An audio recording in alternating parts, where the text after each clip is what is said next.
Nous bénissons le nom de notre Seigneur Jésus-Christ, le maître des temps et le maître des circonstances, pour ce deuxième numéro de notre émission sur le parcours des couples.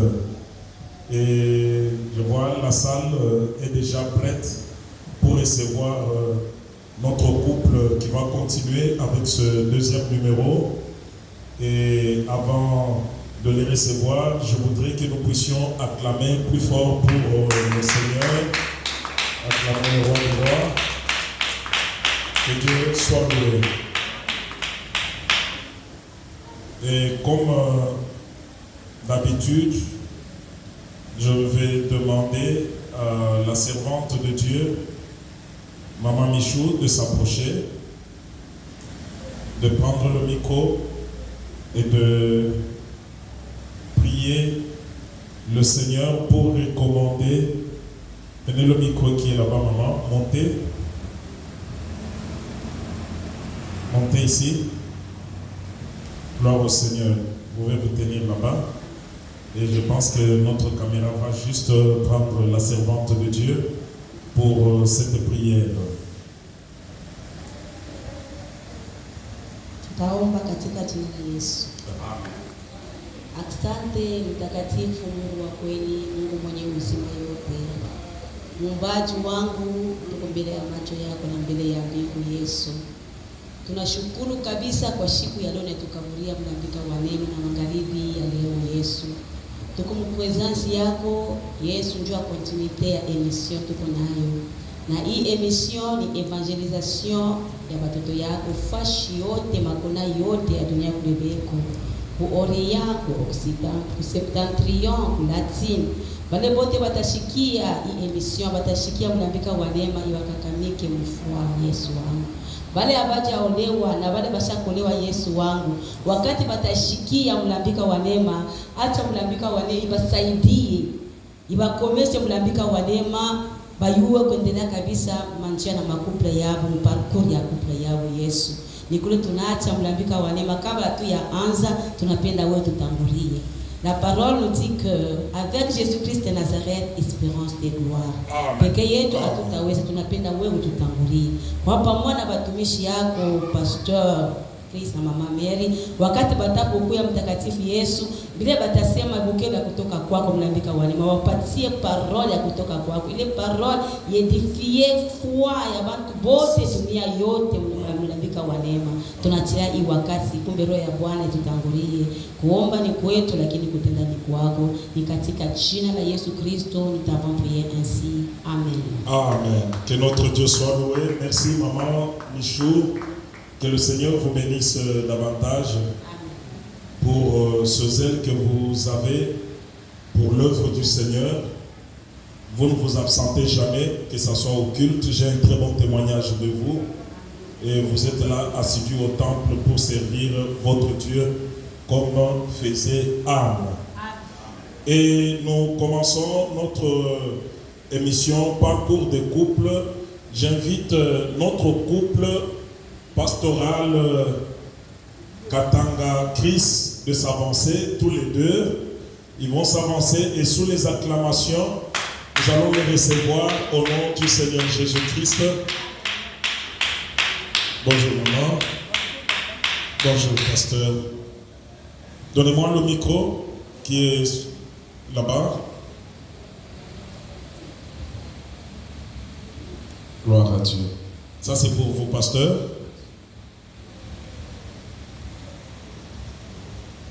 Amen. Ça c'est pour vous maman. Que le Seigneur vous bénisse. Avant de vous asseoir, nous avons reçu plusieurs réactions à partir de notre premier numéro que nous avions présenté la semaine passée, le samedi. Et j'ai vu, il y a beaucoup de personnes qui ont vu ça sur YouTube et quelques personnes sont intervenues, ils m'ont appelé personnellement pour me poser des petites questions. Certainement, il y a des réactions positives. Il y a certaines personnes aussi qui ont, c'est dans leur droit, qui ont réagi négativement. Et je voudrais, avant de commencer notre numéro d'aujourd'hui, avec une petite question qu'on a posée à Maman Mary. C'est vers vous qui a la question de notre, je peux l'appeler téléspectateur. Il nous a appelé, il m'a donné 2 petites questions. Maman, on dit, ah voilà, il me dit que vous êtes trop calme. Vous allez la calmer, mais c'est qu'à la dio du début à la fin de l'émission, on dit que vous êtes trop calme. Trop calme, ezali timidité ou bien ezali des comportements aux alakanango. Vous êtes de nature timide ou vous êtes seulement calme, ou soit c'était seulement dans l'émission, comme on ne vous a pas cassé avec beaucoup de questions, que vous étiez un peu calme. Vous pouvez répondre à ce téléspectateur qui nous a envoyé cette première question et je vais vous donner la deuxième. Merci beaucoup. On a battu bazo la biso. So bazan la question te tokoye bate ko congé wapi. Oui. Zamba pambola bango ba oyo bazo sepela na biso na ba oyo bazo sepela na biso te. Biso to lingi ba. Question ngai réponse ezali été eza nature nanga. Oui. Eza nature nanga. Ya kozala calme. Ah, mais na ebeli yo na bongo te maman. Oui, nature nanga eza kozala calme mais na musala nzambe nazala nde mosusu na ndako na makambo mosusu nazala vraiment calme makasi po eza nature nanga mais na makambo ya nzambe nzambe atia maloba déjà po ayebisinga mponanga lokola Jérémie atie maloba na monoko po ete napesa na peuple na ye. Là, je pense que vous avez suivi la réponse. C'est elle qui a donné la réponse à votre question. Elle est calme de nature. Mais quand elle fait l'œuvre de Dieu, moi je la connais. Moi je l'ai vue à l'œuvre de Dieu. Et là, je ne vois pas son calme comme vous l'avez souligné, que maman est calme. Est-ce qu'elle est timide? C'est sa nature ou bien vous avez reçu votre réponse? Je pense que là où vous êtes, que le Seigneur vous bénisse. La deuxième sous-question, maman, la même personne dit, non, c'est une autre personne. Là, c'était Franck. Franck, oui. Il est au Congo. Il dit, le visage de maman montre qu'elle a développé une excellente spiritualité. Nous savons lire ça sur son visage. Réponse, maman. Nzamba pambola ye ndenge kaka papa Frank alobi ndenge toza ko développer spiritualité eza pe ndenge to ezalaka na attitude ndenge ezokende. Vraiment papa Frank abeti côté te spiritualité eza makasi. C'est vous avez ma bonne de makasi. Naza moto vraiment ya ba prière à genoux. Toujours. Vraiment na se retira mingi na présence nzambe yango. Donc yese kaza pe lelo kwa nzambe ebisi bongo alobi pamba te.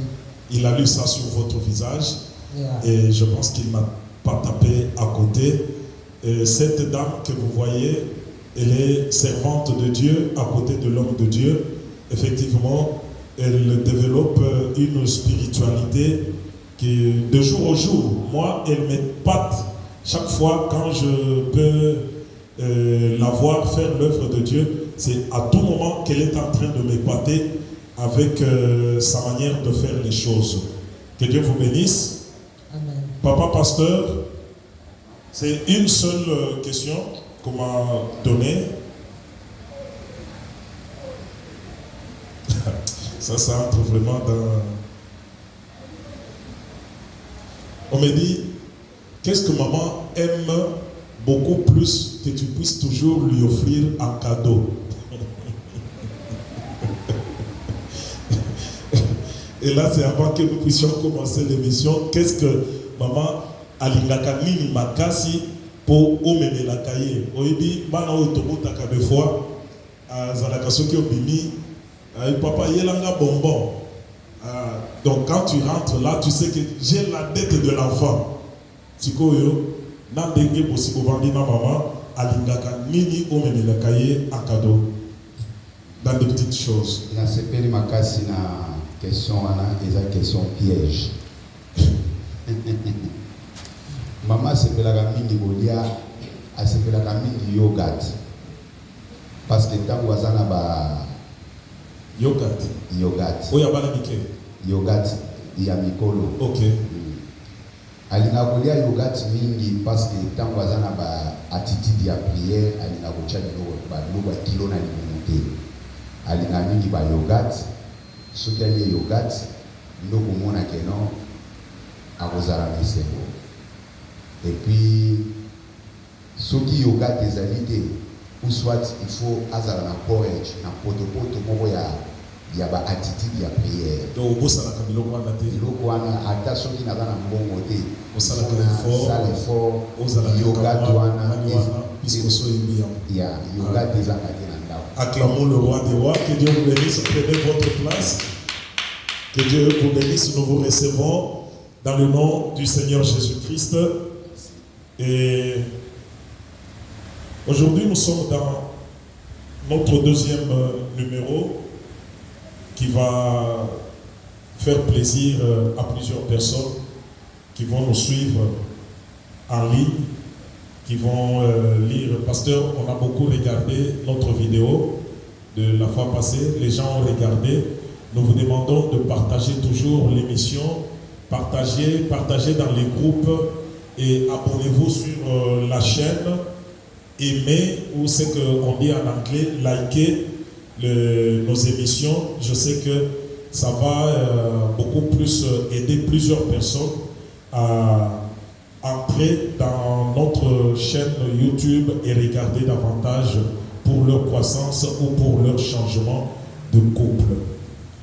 Aujourd'hui, nous commençons notre deuxième numéro. La fois passée, il n'y a pas moyen que nous puissions entrer. Si vous avez besoin de regarder, retournez seulement dans notre émission de la semaine passée et toutes les 3 parties sont déjà sur notre chaîne YouTube. Pasteur Rosalie déjà naturellement. Bokomi, comment la ville vous a reçu? Pardon, si vous pouvez répondre. Ville et recevoir Bino Ndengenini. Sur le plan des opportunités, au commis déjà, au commis qui avant maman, ville de Durban et recevoir Bino Ndengenini. N'a pas opportunité. Est-ce que vous avez passé le temps? Il y a souffrance, il y a qu'on crever, qu'on allait repousser la bateau, la communauté recevoir yon Ndengenini. Et puis ville sur le plan, il y a pas opportunité. Les Gozala qui n'ont pas et recevoir yon Ndengenini. Merci beaucoup pour la question. Mukana Nzambeza Koloba, tous les jours je mettrai vos pieds, je vous les donne en possession. Alors, Ville à Durban et à Makibiso vraiment malamu. Naïbi Kenon, les bandits, Makamounion, chez Zala qui n'ont pas si tant de Komaki, Toébina nos côtés, Tozana des côtés, Bissika d'abord et à Kolala, et Zala qui n'ont pas si. Parce que Toéba qui n'ont tout mon côté. Alors, Bayamba Kingaï na Durban Awa, et pas un ndeko moko boy congolais, comme on a Ezalaki Poutou, Ezalaki Lumière, Ezalaki KBG, Bao Bazali Bandakuna, KBG, Banono, Bamongali, Bayamba Kinga Ndakuna Bango. Tant Bayamba Kingaï, Ndakuana et Yaki Kokwea. Après avoir Kokwea, cela veut dire Ndakuana Babisa Kibiso. Alors, ici, quand Makambo Koma qui passe à Moana, Donc le temps biso to koma ki wana et ça là qui pas même à 2 ou 3 mois ba bilisi biso na ndako ba bilisi bango na ndako wana et comment ici pour que non ngai mo kona banda ko futa ndako na luisika ko vanda esika to banda ko vanda les ayi malamu za vraiment bien maya moto maya malili benga ki bango avant ko na Jordan na benga bango te mutu oyo to yaka na yezela moko mo les ayi mongali yende mutu ayibana kina bango. Donc bango nde bayambaki ngai na nzela ya mongali. Alors tangu ndako yaki kokweya nde yaki kosala ke non souffrance ya dirban ebandela ngai wana. Osouffrir ndenge souffrance ya dirban namonaki yango na ndenge nini tango babimisi biso na ndako wana tokende kovanda na Arc Royal immeuble moko abandonné. Tokende kovanda na immeuble moko abandonné to kende kovanda likolo ya roof toza kolala na bambetu moko ezalaki na babinze kwa bambula ezobetela bino bozofinika kaka bongo tozobeta libende malembe toyekozwa chambre na biso moko to nayekozwa chambre na ngai moko. C'est ça le parcours. Pasteur ozokende mbamba.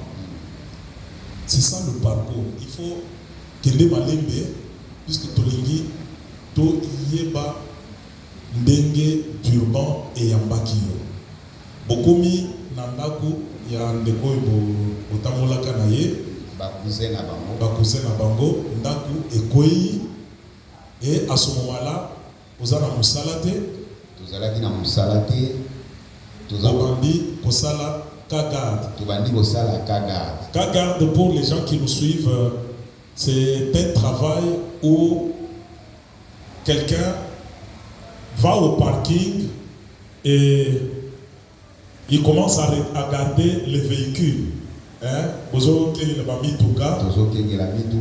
Quand quelqu'un vient pour récupérer sa voiture, deux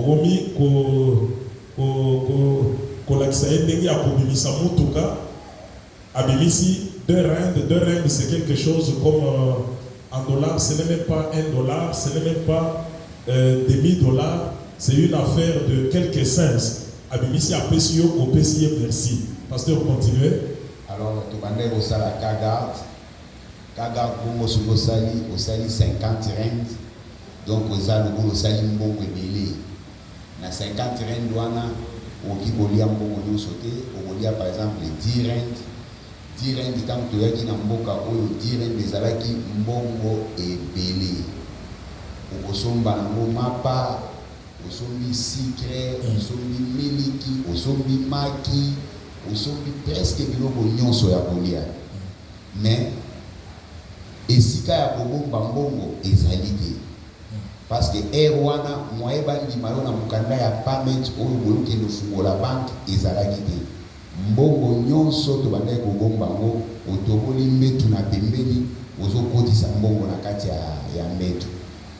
Soki oyoki kaka keno na immeuble oyo bande kovanda immeuble peli moto misu na yo oliekende na immeuble ezokende nde kotala esika mbongo bomba. Oui. Alors wana tosi tozwaki chambre moko chambre wana tozwaki tozovanda si c'est 10 personnes na kati na ndako oyo ozalaki ko ya oyo tobanda ovanda kuna likolo ezalaki ya pamba ezalaki ndako ya pamba. Oui. Tu vas aller vendre dans la pour 10 personnes. Téléphone, ils ont la carte, moi aussi communiquer na maman, ils ont été. Donc ils ont qui vraiment terrible. Alors si na kovanda comme ça nde esalaki ke non tout longwa na immeuble wana to ya kozna kozobomba kaka mbongo nde na yaki kozwa sikoyo na komi kosangisa sikoyo na bato na ndako ya monene ndako ya bien ya kofutela sikoyo ndako ezalaki na mai ezalaki na courant ezalaki bien ezalaki na sécurité atozobomba mbongo na yo ya mabende ozomona keno mbongo eza na sécurité mais oyo wana tobanda ovanda na Arc Royal soki obombi mbongo bangando bakoya koyiba yo bakrocodile bakoya koyiba yo baboa bakoya koyiba yo nde bato bande kovanda na bango bakomona bango yango wana. Alors nazalaki na telefone nanga moko ya koni ya molai téléphone wana nga na mondo kola nazo fanda na bato malamu na tiki yango na charge ngando ya ibinga téléphone wana courant ezala kité na immeuble courant ezala kité mais tuanda ke de recharger na si OK tango bo vandi sikoyo na immeuble wana ezangi courant. Il ne vous est pas arrivé une fois là de raisonner Congo ou banda kosala mbongo na bino bien. Est-ce qu'il ne vous est pas arrivé de penser la vie du Congo et la vie d'ici pour rentrer? Bon, na bandaki vraiment pour raisonner mingi Congo, surtout ba business na bandaki kosala na Congo.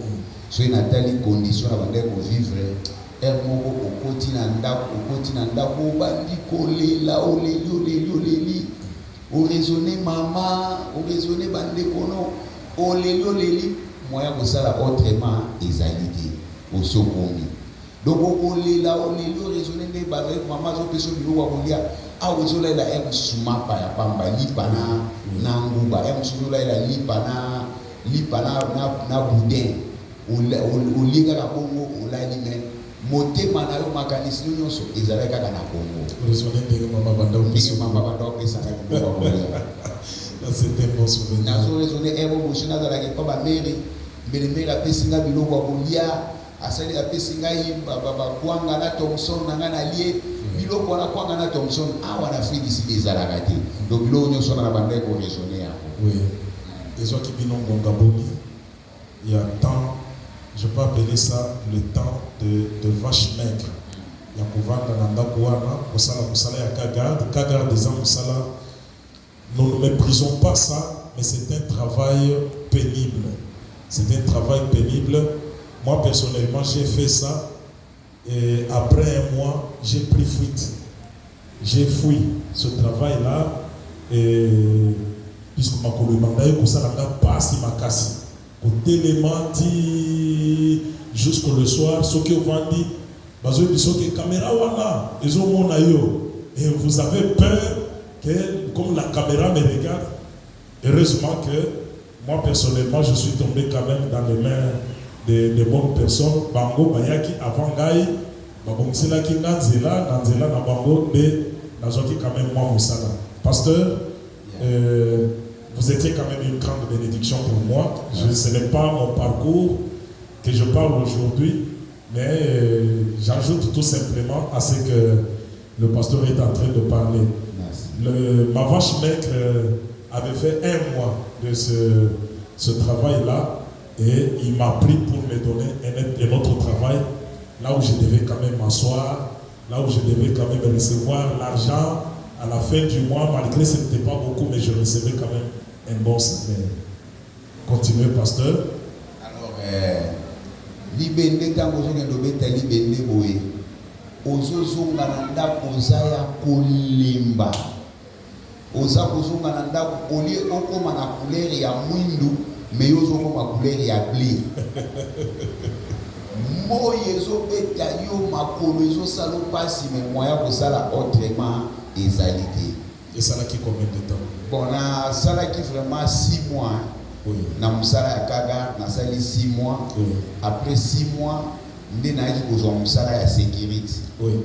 Na yi kozwa musala ya sécurité et pas ya Sister Odile. Nazo saluer Sister Odile apesanga musala na nzela ya Pasteur José. Que Dieu la bénisse. Nzamba pambola bango tamba pesinga musala na ya sécurité.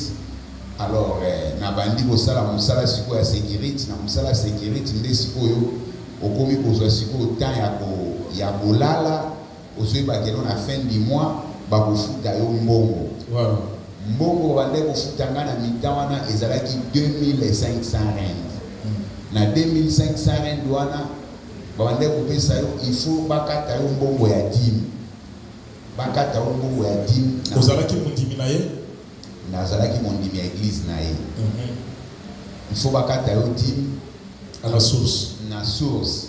Alors mbongo soko si mbongo a bongo okomi kobomba nakomai kobomba tant na longo musala sécurité mbala moko na teinture na ngai esali nini ebimi santé pe ezongi parce que nakomai siko kolia naza kolala bayopesa ngai site bayopesa ngai site moko oyo esika na kende kosala mundele wana esika na bando akende kosala asepelaki na ngai aretenir nga alobi keno naza kolongola yo na campagne wana naza sikoyo na campagne na ngai mpe esika natikalaki na campagne wana na compagnie wana jusqu'à aujourd'hui mundele wana nde sikoyo ndayaki koengage ngai ntango engage ngai nakomi kolamuka mpe olie nalamuka 5h nakende mosala nakomi kolamuka mpe 7h30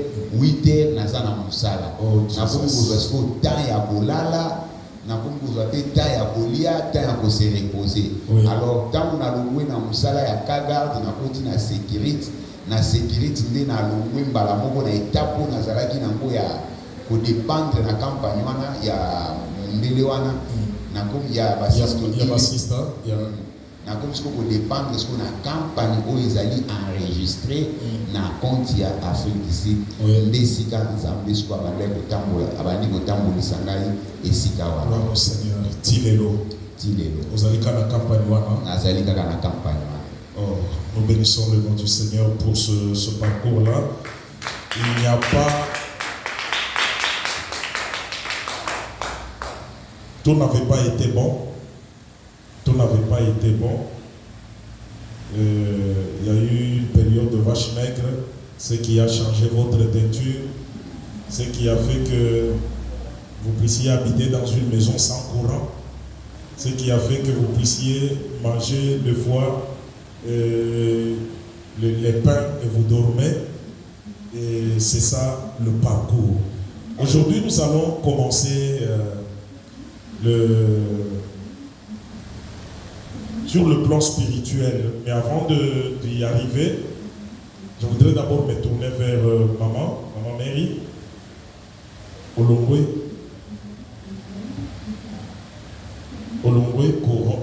Congo. Pardon maman, je vais me tourner ça.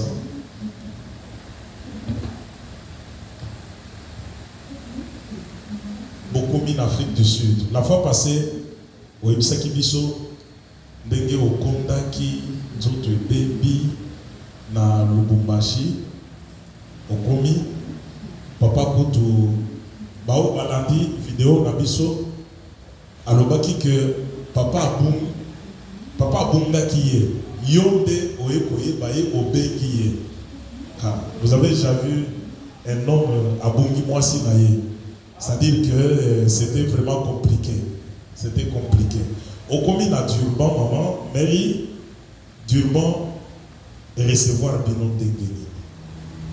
Quelle a été votre intégration? Voyez qu'on s'intégrer. Dengeni, est-ce que Bato Bayamba Kibino, je sais que vous étiez tombé dans les mains de votre mari, mais la société était là, société congolaise. Est-ce que au Zouaki quand même Boyambi Amalam? Merci papa.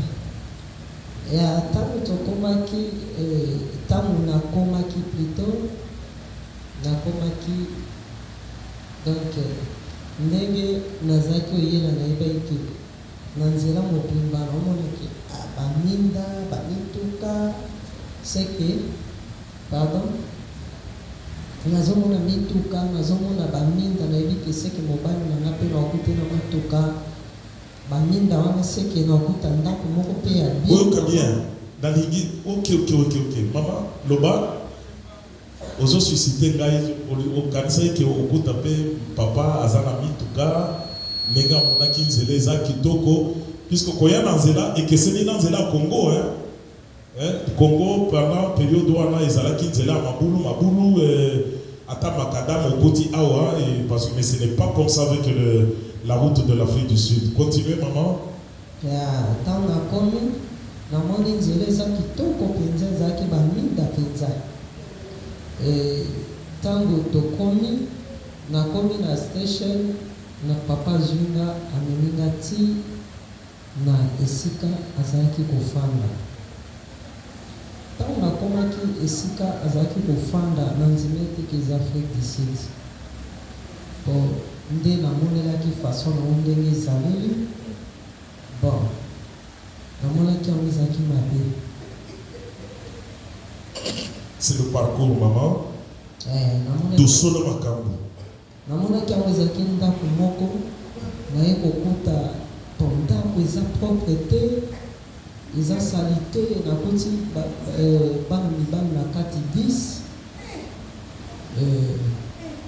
lokola nakutaki bongo natali kaka yokanisa yo okuta deja ndako na ye peut-être ndenge bandako na biso ya Congo. Je sais que quand même papa atongi ndako ya monene place bouti ndako ya monene ya ba chambre ya bana, chambre ya ba parents, chambre ya bana basi, ainsi de suite. Vous aviez cette image là. Et pas la Bible. Place bon, nga na utaki nanu na Gombe na ville na vandi pa kantia na ezaki déjà bandako ya propre bien otali eleki mususu awa. Oui. Siko tant na komi ndako na monaki wana vraiment elembisa nga nzoto. Mais moi ça autrement ça te pona ki déjà libala. Oui. Natala ikaka moi na kama ezate na décourager bango ezate pona kuta bango ka bazaki mibali 10 bayambinga pe bien bon na c'était donc nazaki na d'accord na vie on a kutaki papa nango ezalaki situation oyo yebaki te ke okokuta nango na nani na Afrique du Sud. Nazaki kosatandi nango te. Oui. Après bango nyonso bazalaki kolala na kati ya chambre ba garçon kaka nga na papa tozali na salon. Mos babendi divan boye biso tolali na se. Après parcours tolali bongo bango so baza na besoin bakende na toilette oleka biso bakende na bango biso mpe tozalaka wana. Lokola nakutaki na condition na ndimaki yango naboyaki ke ezala na précipité oyo ndako ndenge nini na kozonga tuka na lingi boite. Oh, ça c'est très bon ça. Est-ce qu'on peut acclamer d'abord pour ça? Vraiment c'est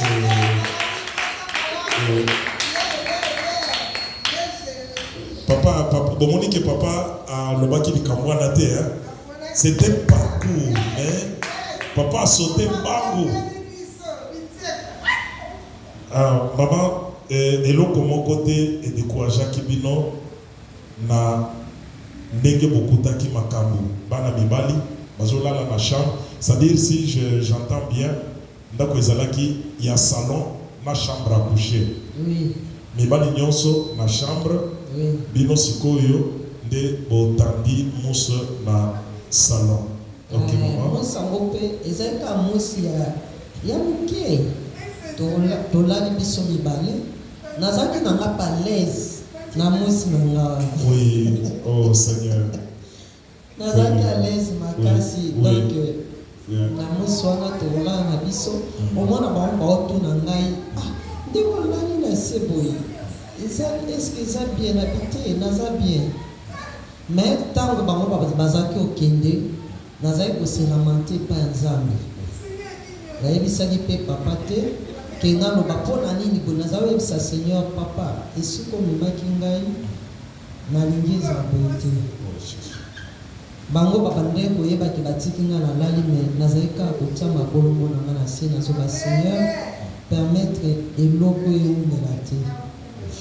Nazo sambela longola na situation oyo nako kovanda place ya bato ebele boite na labe mutuna caprice na ye mosusu aliaka fufu makasi mosusu aliaka fufu elemba ya moto donc mutuna moto oyo na air na ye nga nalingaka o elemba nga nalingaka ya makasi donc nyonso anafunga na lamba. Donc ozalaki olambela sikoyo okomi kolambela bato nyonso oyo okutaki papa na bango tozalaki ngande nazaki ko manager ndako. Oui. Donc na kolamba biloko kaka ya pamba. Oui.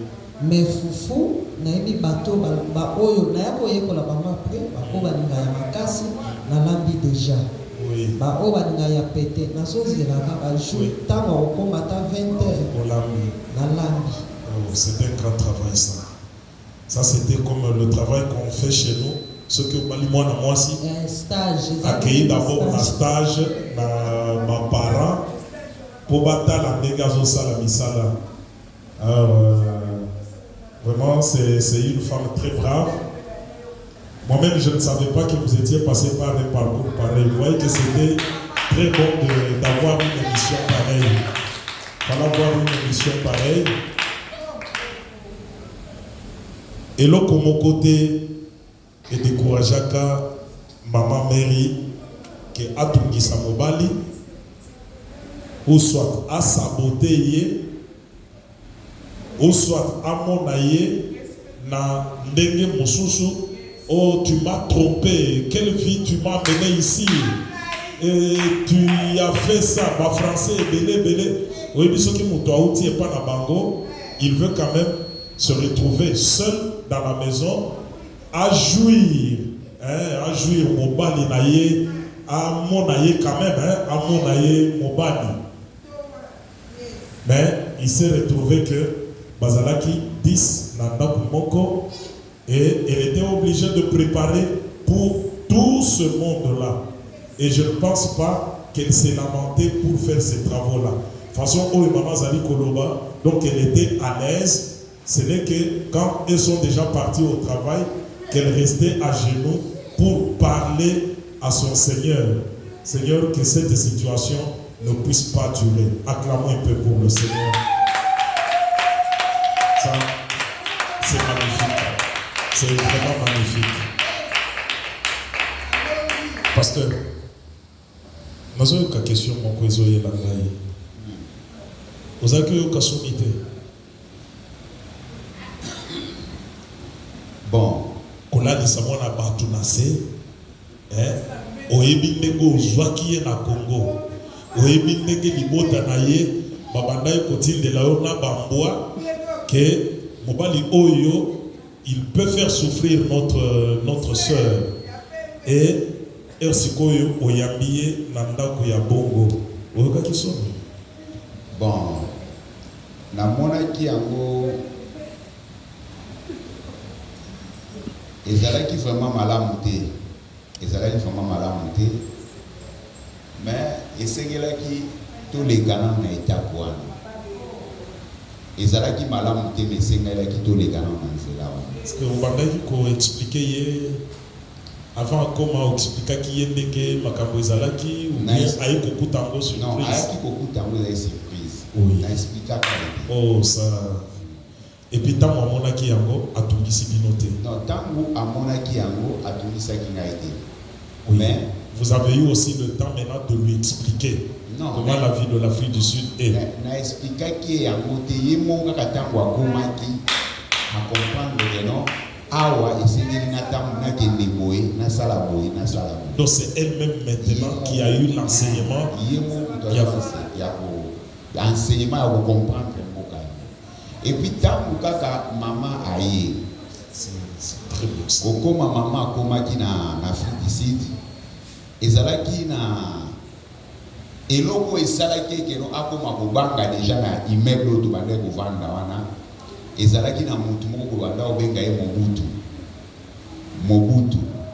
Mobutu wana mama mwasi ya Mobutu wana abengi mama o yaka na kanga yo suki.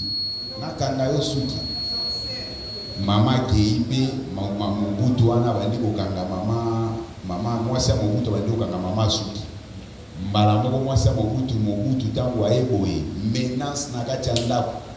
Yo nde mutu ozolakisa mwasi na kati kindumba. Yo nde boye na boye. Mama azanyuka mpame mata une semaine. Mobutu abandi ko menacer biso. Mama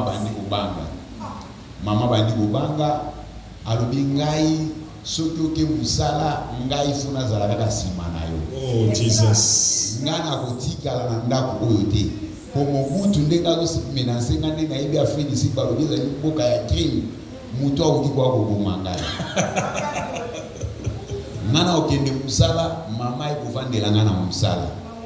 Banda tongo ti 17h. Yepa ekozonga na ndako. Kozonga na ndako tango yo ozonga na ndako mama bino bolali mama prière. Et loko maman lobi que non na bossa na ki tango na bunga ki tango na tuna kende ko zoe na station ndenge na tikela ki na ndenga yaki na moni batu mibale. Oui. Na moni mutu muke donc muke azoya na nzela siko na zoe bateke non et puis ala teki kamwa pantalon moko kola moko e kangeli susu zote comme si les choses muke les susu api lokola ndakala.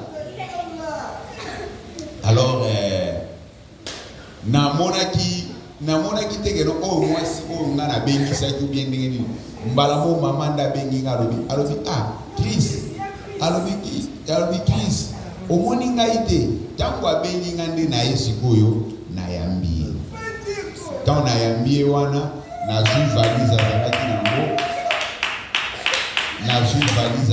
nango nde tobandi koya makolo mama so tuna ngai après avoir que non asa message na mboka alobi na que non abi toleka kesiko ndenge nini Afrique ici ezalaka na miyibi ebele mais ngana o toleka kesika o ndenge nini ngana ese mama que non moni toleka kesiko nzamba avegla ki ba miyibi nyonso vraiment nzamba avegla ki ba. Et là c'était la nuit hein.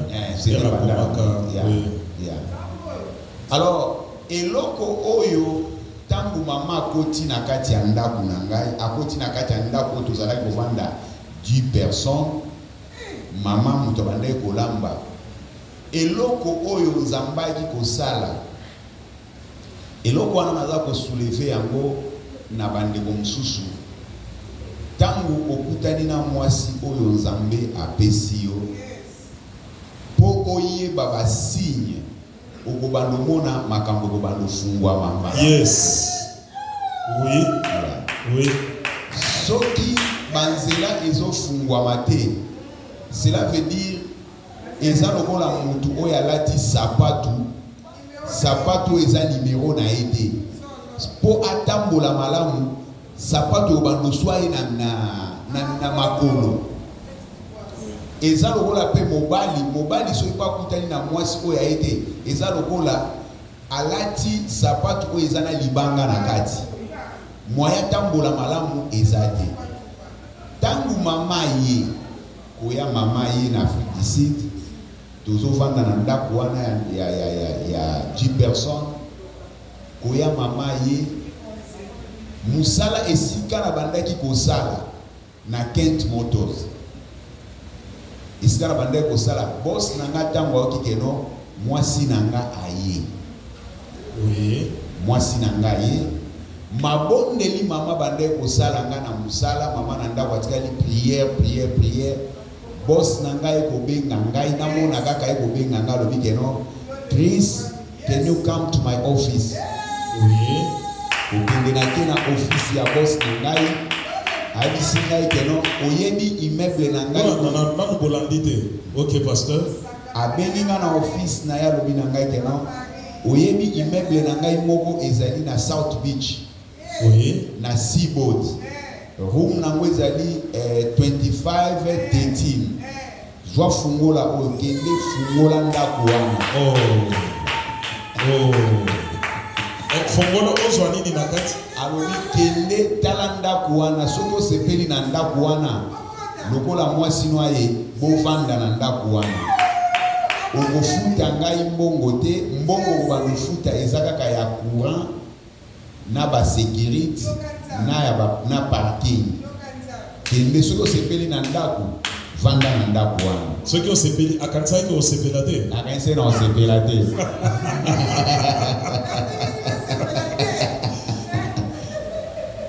OK. Nde ozui fungola. Na zui fungola nga moko nanu nakena natala na ndako yango. Na fungola ndako boye. Mbetu te bambetu. Frigo. Bachia mona kati ya ndako. Nyonso biloko nyonso complet. Na basani, na climatiseur, na parking, na piscine likolo. Na donc ndako moko kitoko. Alobi okota o récupérer biloko nyonso wana osalela yango. Alobi kota na ndako wana soki omoni osepeli nango bubando vanda na yo na mwasi na yo. OK. Na koti boy. Dans la monika ndaku boy. Na sambilka na lobi nzamba za malamu vraiment. Na ego benga mama na esege no bapesi biso ndako. Bapesi biso ndako. Tangu na ekozwa mama to koti na lift banda mama ya Fredi sida banda mata lift te. Wow. Ezaleka ka na escalier. Lokola mutu azo jime. Oui. To kota na lift. Lift ezoloba. Oui. Lift ezoloba. 1, 2, 3. Ezoloba. 4. 1, 2, 3, level 4, Yeah. level 3, 5. level 5, level 7, level 10, level 25. Your lift is open. Mama will be here. Lift is all over.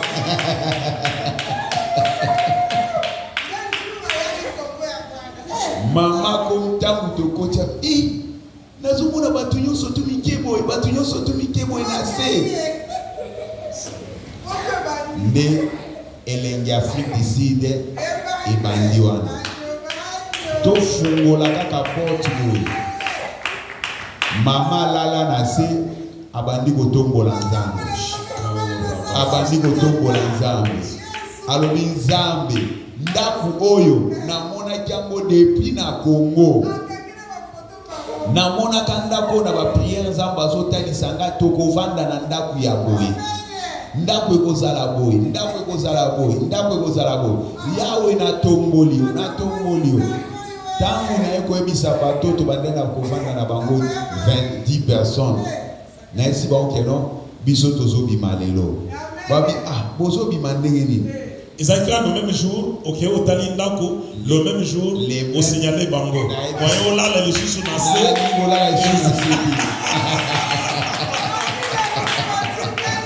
Au boyo là, la nassé. Na boy kola la nassé. Dako somoni yango. Dako na sina moni yango.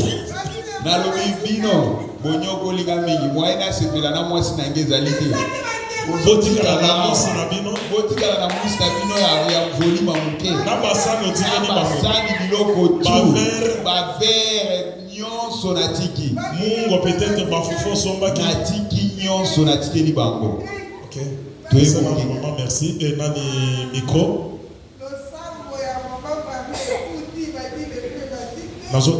Puisque nous parcourons avec l'heure, puisque on devait commencer sur le plan spirituel aujourd'hui, mais je vois il y a vraiment beaucoup à parler, beaucoup à connaître sur le parcours du pasteur Chris et maman Mary. Il y a beaucoup de choses que le Seigneur a fait avec eux. Maman, Ozola la nassé. Baïba menacé yo okomi kokende kolanda mobali nao na musala yake na musala na 7h yo wana na sima azo sala ti musala wana tosisaka 17h asilisi nde bozwi nzela bozongi ndako jour bapesi ye ndako. Quel a été votre sentiment tant que vous avez contact na façon vous allez qui kosambela ye que nzambe nani oyo e omelate. C'est ce que tu m'as dit ici, que tu as dit dans la prière, que cette situation ne puisse se pas quand vous voulez passer ici, s'il vous plaît, passez derrière la caméra, que personne ne puisse passer devant la caméra, s'il vous plaît. Ça va perturber beaucoup plus les images. Maman, Bokei, Botali, Ndako, quel a été votre sentiment? Je voudrais connaître Bananazam Bebe Balanda, Nini Osalaki, Mobalio Okutaki, Azola Lanase, Azo Futa Ndako Yabatu 10. Qu'est-ce que toi tu as fait pour que Makamboana et Komabongo? Merci papa. Nazalaki ko sambela kaka ndenge alobaki na ebisi nzambe. Vraiment nazali osala prière ya lamentation. Ya koyebisa nzambe ko permettre te na omela na situation yo. Et nzambe ayaki répondre. Moto oyo ayaki komena nsengai nayebaki ye répété. Moi, si je n'ai pas yebaki ete ezalaki nde bazalaki na besoin ka babongisanga suki mpo lokwa nayebaki nanu bato te. Azali mpe kaka na couloir wana nde ayaki kokanga suki na ndako. Me ntango mobali na ayaki alobi nga nde nazolokisa mwasi na ye kindumba. Ezalaki mpena menance moko alandi nga ntina chambre nakimaki. Ntango aye abi azobetanga nakimi ntina chambre alingi akota ntina chambre papa ayebisi soko mekoleka awa mobeta yo. Temba bana mibali mosusu bazalaki esika tozali kovanda babimisaki ye akendaki. Après ntango baannonsenga mpona makambo ya ndako nandimaki te me malgré nazalaki kosambela nandimaki te mpo ezalaki ewumelaki te. natuna ye kutu papa na bi est-ce eza ya solo. Dans situation oyo ntango okomaki eumeli mpenza te. Te eumelaki vraiment te. Oh Jésus. Ya ntango natuni est-ce eza ya solo to osalisanga baje ya lobi te tokende kotala. Ntango tokomi natali ndako vraiment ndako balakisaki biso elekaki ndako nyonso natambolaki ntango nakomaki. Oui. Na kitoko. Oui. Donc eza ndako so yambi mpe bato batali vraiment basepeli na kwa. Ah, je connais la maison, j'ai été là-bas. Eza ndako oyo toye kosala lisusu na mariage ya leki ya mama na kati ya ndako wana abalisi leki na ye. Non, c'est une très jolie maison. Une très jolie maison, je connais cette maison-là pour y avoir été plusieurs fois.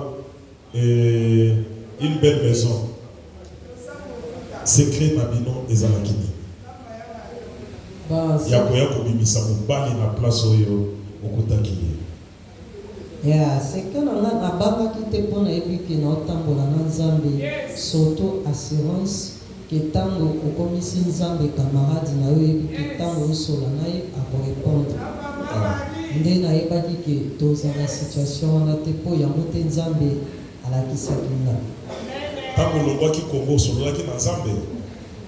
Bon, ntango alongwaki na Congo Nzambe atalisaki ngai situation oyo nakutaki te ezalaki situation ya bien me nakutaki mosusu. Yango wana fo koyeba ke naza kopesa conseil na bato ezaki Nzambe alaka yo eloko peut-être ozomona Nzambe aza moto alokuta te azozela temps fixé mpo asala yango. Amen.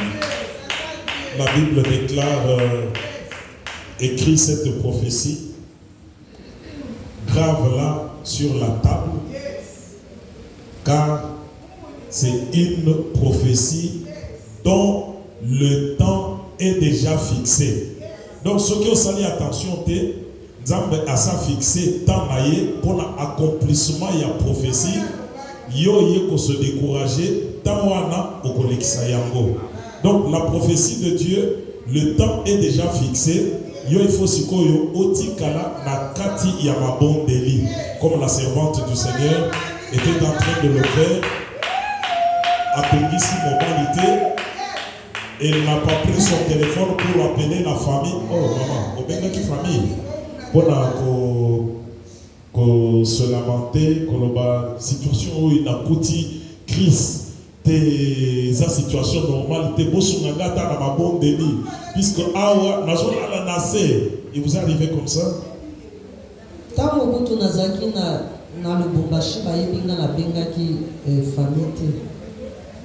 Malgré quelle foi, Seigneur. Naboyaki kozokisa bango déjà ndenge bazalaki oloba okoki kozela mpona makambo na yo silisa ya place naboyaki kozokisa bango donc nabengaki te ntango mpe naza awa situation wana nabengaki te mpe nabengaka te.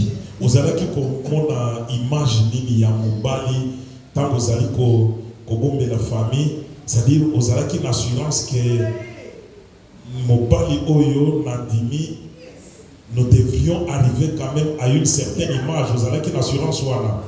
Vous avez une assurance pour n'appeler ça premièrement Saint-Esprit à la conseiller nanga.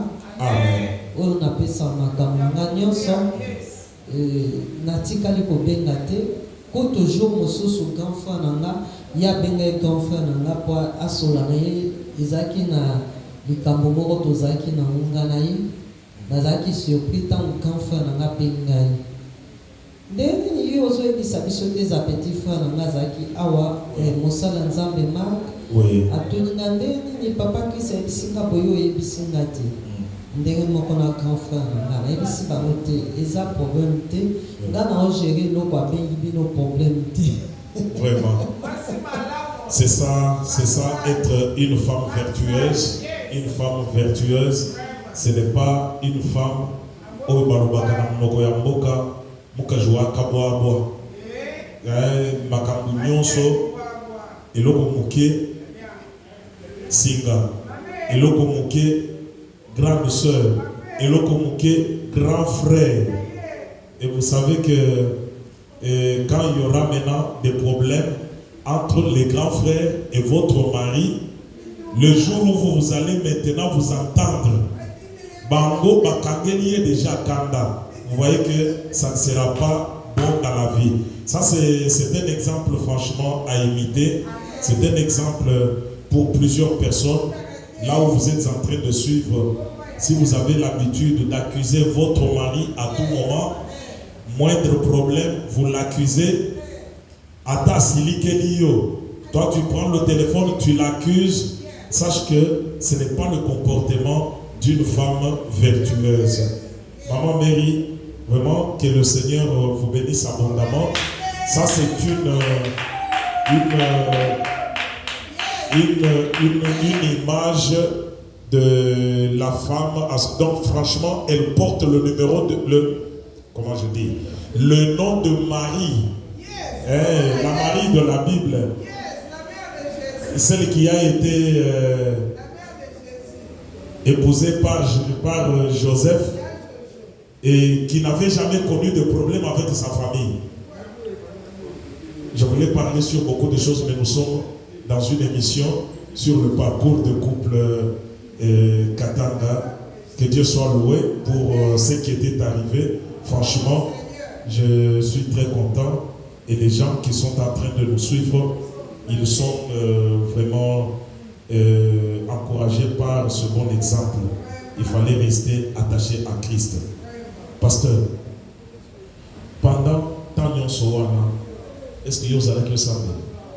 Vous avez déjà moi si à ma bonne délit aïe, vous avez dans mon sala, atikali à l'obéi Seigneur, situation oyote et ou menaté.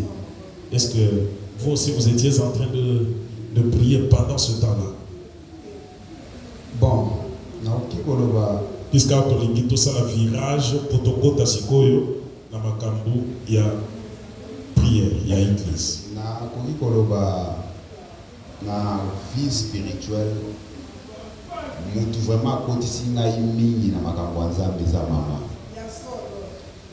Na bande ko sambela na ngambe na bande ko sambela na kokota na profondeur te. Oui.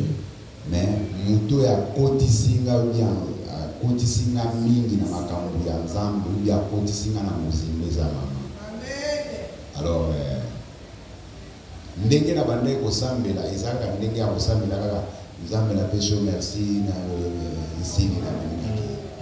Mais ya kokota na ndenge oza ko respecter ba norme, oza ko respecter ba principe, oza ko respecter ba makambo nyonso ko ya nzambe wana ezala kite. Yango kagade umela kite. Alors maman nesiko mutu ekotelisanga batambola kaboye mutu aloba un serviteur ou bien un chrétien, langage à chrétien ezalaka boye. Langage à chrétien aloba lobela te, asekaka bisekela te, aliaka bilela te, atambolaka bitambola tambola te. Il faut ozala na ba norme. Il faut ozala na ba norme. Soki ozotambola na ba norme wana okomona makambo ekomumela te. Mais soki ozo respecter ba norme wana te okomona makambo. Donc abandeki ko enseigner ngato tellement kozalaka. Est-ce que vous receviez ces enseignements là avec beaucoup de patience ou bien aux alaki dans la piste de Bissot Mibali. Franchement, je vous dis que nous avons cet orgueil-là de ne pas nous soumettre tango. Moi, ça saute à yo. On dit, ah, gars, quand même, on a un chef. Comment, qu'est-ce que vous êtes arrivé?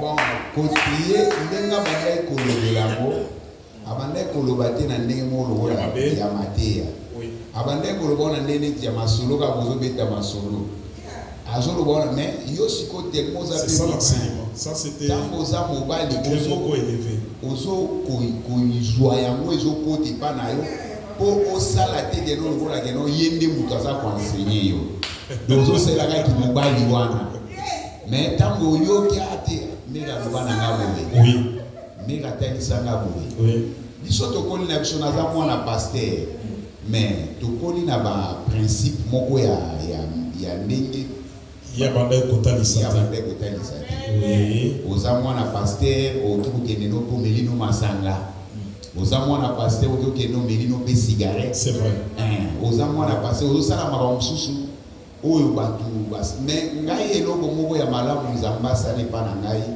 babiloko netio ba musique ya mokili ba wenge kokende ba concert kokende ko ba jibe ba kobeta ba bale ba kache biloko wana na bandaki ko sepela na moti alors mama en bref mutu akolisinga makasi na bango nzambe ezama.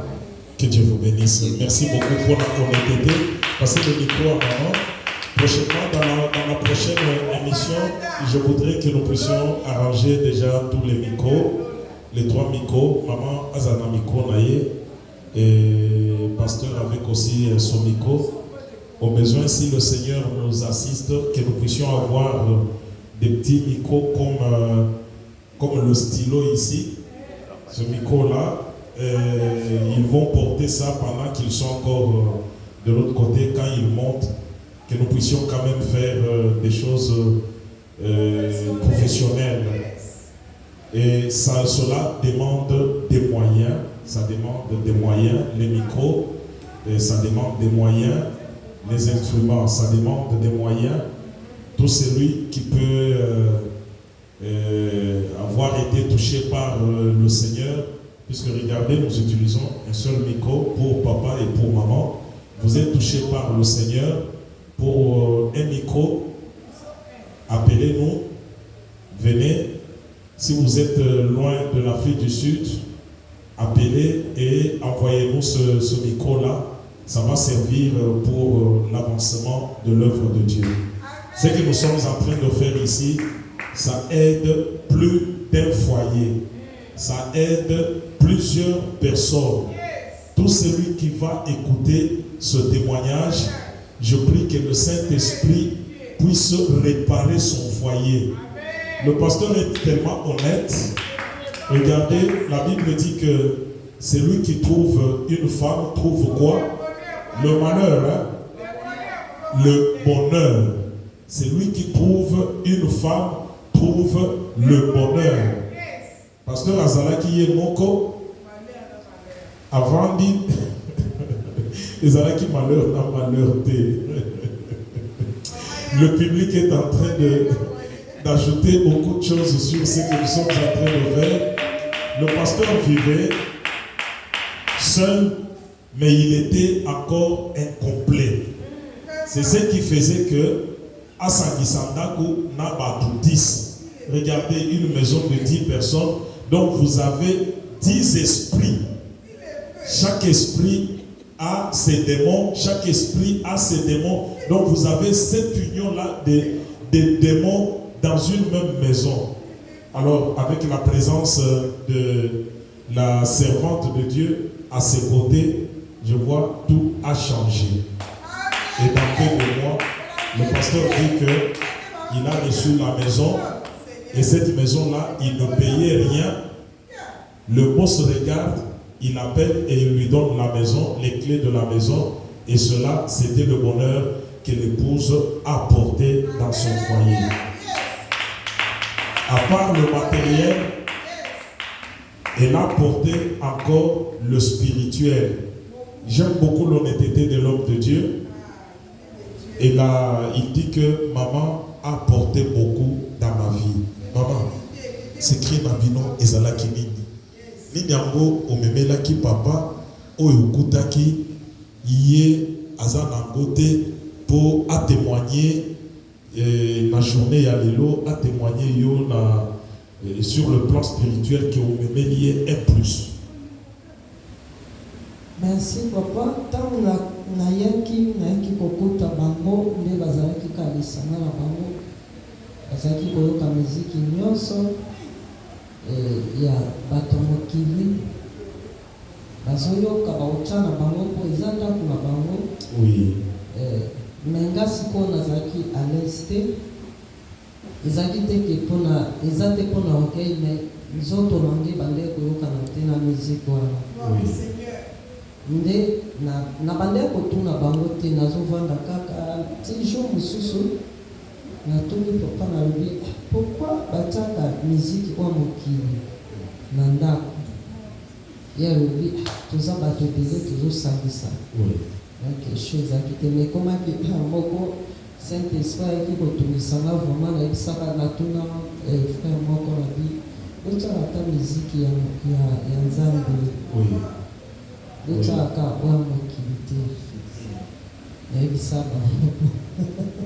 Donc maman a tellement raison, hein? Vous savez, si vous avez l'esprit de Dieu et que vous vendez nandaku, bâtir musique qui a monde, malgré que votre cœur n'est pas attaché à cette musique-là, vous n'allez pas vous sentir à l'aise. Moi personnellement, c'est comme ça que moi je me sens. C'est depuis très longtemps. Banze kwa mukilambo ezalaka lisusu ndenge nini ba melodi wana ezalaka ndenge nini kaka banze moyo biso to banda koyemba kala oyo soki ya balwambo na ba wana ata ndenge nini ebungaka te na mutu.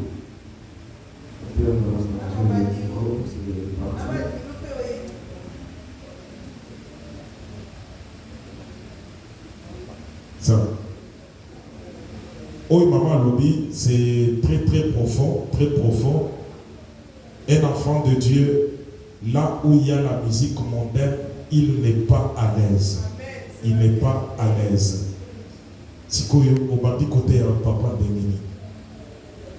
Papa nazaki ote kaka na masolo tango tofandi tozosolola tozoseka po so nalobi na te ye ntango ya ye boye aomona neti naza kompose likambo ezali so tovandi tozosolola tozoseka omona moko na ndenge ya sagesse nazwi na lisengo eloko kaka bongo chaque jour. Seigneur, merci. Est-ce que vous avez écouté ce que maman a dit ici? Donc ça ne vous est pas entré pour acclamer. Hein? Donc moi je suis en train de recevoir Nazoyo Kamakamu Nandenge Nangai. C'est-à-dire, devant un homme, on ne parle pas n'importe comment. Puisque l'homme, il reste toujours chef. Azala païen. Yoza chrétien, oza pasteur, mobali païen, azoti kalakaka chef. Donc ce n'est pas que tant que yozali pasteur, il y a un commisiko en dessous de vous. Et vous voyez avec quelle sagesse maman a utilisé juste pour aglisaka chaque jour namasolo alobi bien namasolo. Ce n'est pas qu'il y a qui n'a caillé à zotan de la Bible alobi. Oyo nazote yo boy na tei boy il faut la parole ndenge lobby parce que ezana matin mususu tu donnes à quelqu'un hein, avant aussi les sauces gifle ba gifler yo puisque c'est comme si tu es en train de le condamner hein ou condamner mutu ba mela kama sangate ba yo kaka musique ta la Bible lobby boy ba sala ka boy okozwa gifler. Que Dieu bénisse maman Mary. Nous sommes en train de prendre maintenant la courbure qui va vers le bas. Nous tendons vers la fin de notre mission. Je voulais qu'on parle aujourd'hui sur l'œuvre de Dieu, mais je pense que ça sera pour la prochaine émission. Puisque Ruki Neni Maman Lobby, pasteur, Ntwabandaki Yango, Abi, maman a beaucoup apporté dans ma vie sur certains principes. Ce n'est pas qu'il était païen, il était un chrétien. Il est fils d'un pasteur. Il était un chrétien. Il avait l'appel, mais il ne l'exerçait pas. Vous savez, vous pouvez avoir l'appel dans vous, mais s'il n'y a pas quelqu'un qui peut vous stimuler pour au quota na formation, voilà, ce qu'on appelle formation. Cet appel-là, au Kuku Fanango, au Keipe Nali Felo, vous allez mourir sans toucher à cette promesse-là. Heureusement, le Seigneur connaissait quel type de femme il fallait qu'il puisse mettre à côté de l'homme de Dieu pour que a stimuler à Pelouana et la Tansoto. Lélo Azali, berger d'une grande église qui nous abrite aujourd'hui, l'église Maranatha, dont nous allons parler pour la prochaine émission. À la prochaine émission, nous allons parler sur votre parcours avec l'œuvre de Dieu. Ma question est ma question, il y a des téléspectateurs. Vers la fin, nous allons les poser. Mais Tokobanda, na parcours, il y a Moussala Nanzambe. Tamboli, ti nege, église oyo, et kola tanzoto. Est-ce que la caméra peut nous faire voir? C'est très beau, hein? Cette église est très beau, très belle. Et elle est vraiment jolie. Elle est à côté de la grande route. Et c'est l'église Maranatha, où l'homme de Dieu est le berger de cette église. Et à la prochaine occasion, nous allons commencer avec le parcours sur l'œuvre de Dieu. Papa, votre dernier mot. S'il y a un conseil à donner, s'il y a quelque chose à ajouter, c'est qu'on n'a pas, on ne vous a pas demandé, c'est qu'on n'a pas posé comme question. Ce qui est allé, ou qui est batu oyo bazali kolanda biso. Bon, liloba ya suka na kikoloba ezali kaka keno, il faut koyeba kotambola koyokaka Nzambe.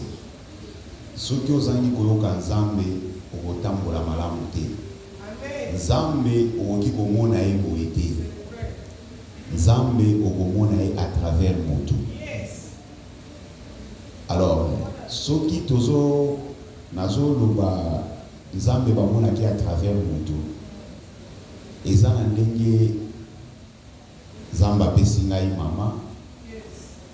Soki nayebaka koconsidérer maloba oyo ezobima kati na ye te, mais peut-être toza na église Maranatha te. Exact. Soki nayokaka maloba mama oyo alobaka na nga bala mondele, ndele toza na Maranatha te. Maman Moboti. Maman oyo abota ngai. Oui. Alors, tango olingi kobala mwasi, kobala mwasi te kaka po soki omoni aza kitoko, oui, ou soit aza monene, azali na bakalite nyonso, non. Linga mwasi oyo Nzambe atindeli yo. Soki olingi mwasi oyo Nzambe atindeli yo, okosufrir te. Soki nga nalandaka oyo bato mama alobaka na ngai, peut-être mbele lelo nasi nakufa. Oui. Afrique d'ici bino moko boyebi eza na maladie ya ndenge na ndenge, maladie ya sida ezali. Oui. Bato oyo na ya na bango nzela moko, soki nabandaka kolanda conseil, nalandaka conseil peut-être exemple o mama pesa ngai, peut-être basi babetanga masasi, oui, peut-être nasi nakufa, peut-être nasi nazwa sida, mais comme nalandaka conseil oyo, nalandaka oyo Nzambe alobelaka nga, yango toza lelo. Yango pe na opesa mutu moko na kopesa ye conseil, pour obala mwasi luka osenga volonté ya Nzambe. Amen. Kolinga mwasi te pour omoni aza kitoko pour azabo. Mwasi azali mutu aza komema implice na kati ya foyer na yo. Amen. Amen. Mwasi ezali te kaka o na ndenge misusu non. Mwasi azali oyo azomemela mama amemela ngai implice. Nakokutana na mama biso na ye mibale bapesi biso mutuka. Nayebi kokumba mutuka te, nayebana kokumba mutuka te. Tokotinga na mama na mutuka biso wana mbangu. Vraiment. Vraiment. Mama lobi na ngai princesse kokumba mutuka malamu ngana lobi kota avec la foi de Jésus. Mais Zamba salali mbala limuso na kumba mutuka na ebite mutuka ba changer la vitesse ndenge ni ngai wana na mama ka pe mama zo banga te. OK, ndeka na premier wana. Kaka na premier wana. Mama confiance kaka. Mama confiance kaka mobali nanga zo kumba mutuka. Mobali nanga zo kumba mutuka. Toke. Alors, conseil na kopesa bana na Nzambe, tosala Nzambe confiance. Soki osali Nzambe confiance, okoéchouer te. Amen. Soki osali Nzambe, et puis kolinga te keno ozala âge d'un chef. Ozala âge d'un chef, lokola yo za mobali mwasi soki azoloba na yo, oyo kaka ye te. Non. Oui. Tango Nzamba che mwasi pembeni na yo, ayebi pourquoi ache. Soki penza mbache mobali pembeni na yo ayi pourquoi ache. Alors il faut toyeba koyokela kape moninga oyo Nzamba che pembeni na yo. Oyoka ye yepe ayoka yo. Ndeko kosala kotambola malamu. Soki kozala koyoka na te mokana Nzambe zoloba batuni bale batambola kesika moko te soki bayokani te. Oui. Soki bayokani te baosala ni bapanzani. Oui. Alors nde oyo nga na ngai koloba yango wana il faut toyeba kotambola na koyoka ainsi dit l'Éternel. Merci Seigneur. Merci beaucoup. Merci pasteur. Merci. Merci beaucoup. Maman ozanga ni masuka. Ya suka te mais pour numéro ya lelo numéro 2 oyo tozanango makambo ya koloba na yoki ezebele. Nous ne devons pas quand même terminer tout aujourd'hui. Nous sommes obligés d'arrêter. Maman, okoki koloba nini pona mutumoko oya zali kolanda biso, oya kolanda biso, oya komona couple oyo et traverser makambo ebele. Et aujourd'hui, c'est un couple qui est debout dans l'œuvre de Dieu. Okoki koloba na bango nini? Comme conseil na kopesa ba couple chrétien, pour tolobela ba chrétien, na ba oyo baza ba chrétien te, ba rejoindre ba couple oyo ba osali na Nzambe na comportement na bango. Et na kopesa conseil que pour tokoma na niveau oyo esengaki motema makasi ko patienter. Eza pe na ba erreur mosusu ntango nayaki mpo aza tobotami na ye famille moko te. Oui. Azalaki na ba caprice na ye oyo nga na donc ezobalana na ngai te mais nazwaki temps ya kosambela mpo nango nazalaki koyebisa Nzambe nalingi okomisa ye ndenge yo olingi Jésus. Ndenge nga nalingi te me ndenge yo olingi mpo na gloire ya Kombo. Po soki azosala makambo ezosepelisa nga te ezosepelisa yo te tokozala kimia te. Nazwaki temps ya kosambela ti tokoma boye amesana na nga mpe ayeba ezosenga mpe kopatiente. Yango wana patience efutaka kolemba te na Nzambe moto aeshuara te. Gloire au Seigneur. Omonaka Nzambe ye moko okota na motema ya mobali to mwasi abongisi ye soki eza mpona volonté ya Nzambe. Alléluia. Ça c'est très bon ça. Maman, gardez encore le micro. c'est le parcours, je pense que est aussi la léloté, aussi la lobité, puisque tout le monde dans l'église, mais batou, bayebi na noté ceux qui maman aboti ou bien abotité. On les a parcours mususwa na kolinga to bandana owana semaine prochaine. Bandela wana pona mabota peut-être nana juba nate. Vous avez combien d'années du mariage, maman? Vanessa 23 ans. 23 ans, wow. 23 ans de mariage. Mais quand on les regarde, oui, quand on les regarde, c'est comme un couple qui a 25 ans. Hein, l'homme, c'est comme s'il a 25 ans et la femme comme si elle a 16 ans. Donc, quand ils disent qu'ils ont 25 ans de mariage, mais apparemment, ça ne se concorde pas. Vous savez comment le Seigneur les a oints de son huile. On est en train de me signaler par notre technicien nous avons vraiment débordé, notre temps. Nous sommes obligés de terminer notre émission par ici. Nous disons merci à tout le public qui est venu aujourd'hui. Que le Seigneur vous bénisse. Et papa, vous allez vous tenir debout. Nous vous saluons. Que Dieu vous bénisse abondamment. Maman, que le Seigneur vous bénisse. Et au samedi prochain, bye bye. Que Dieu vous bénisse.